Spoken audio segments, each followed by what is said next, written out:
ಎಲ್ರಿಗೂ ನಮಸ್ಕಾರ ಸ್ನೇಹಿತರೆ, welcome back to my channel. ನಾನು ನಿಮ್ಮ ಸದ್ದಾಮ್.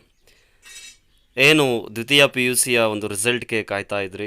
ಸೊ ಈಗ ತಾನೇ ಒಂದು ನೋಟಿಫಿಕೇಷನ್ ಆಗಿದೆ ಕರ್ನಾಟಕ ಶಾಲಾ ಪರೀಕ್ಷೆ ಮತ್ತು ಮೌಲ್ಯ ನಿರ್ಣಯ ಮಂಡಳಿಯಿಂದ. ಸೊ ಅಂದರೆ ನಾಳೆ ಮಾರ್ಚ್ ನೋಟಿಫಿಕೇಷನಲ್ಲಿ ಹೇಳೋದಾದರೆ ಮಾರ್ಚ್ 2024 ದ್ವಿತೀಯ ಪಿ ಯು ಸಿ ಪರೀಕ್ಷೆ 1 ದಿನಾಂಕ 1/3/2024ರಿಂದ 22/3/2024 ನಡೆಸಲಾಯಿತು. ಎಲ್ಲ ವಿಷಯಗಳ ಉತ್ತರ ಪತ್ರಿಕೆಗಳ ಮೌಲ್ಯಮಾಪನ ಕಾರ್ಯವು ಮುಕ್ತಾಯವಾಗಿರುತ್ತದೆ. ದ್ವಿತೀಯ ಪಿ ಯು ಸಿ ಪರೀಕ್ಷೆ 1ರ ಫಲಿತಾಂಶ ಪ್ರಕಟಿಸುವ ಸಂಬಂಧ ದಿನಾಂಕ 10/4/2024 ಅಂದರೆ ನಾಳೆ ಬೆಳಗ್ಗೆ 10 ಗಂಟೆಗೆ ಕರ್ನಾಟಕ ಶಾಲಾ ಪರೀಕ್ಷೆ ಮತ್ತು ಮೌಲ್ಯ ನಿರ್ಣಯ ಮಂಡಳಿಯಲ್ಲಿ ನೋಡಬಹುದು ಅಂತ ಈ ಒಂದು ನೋಟಿಫಿಕೇಷನಲ್ಲಿ ನಿಮ್ಮ ಮುಂದೆ ಇದೆ.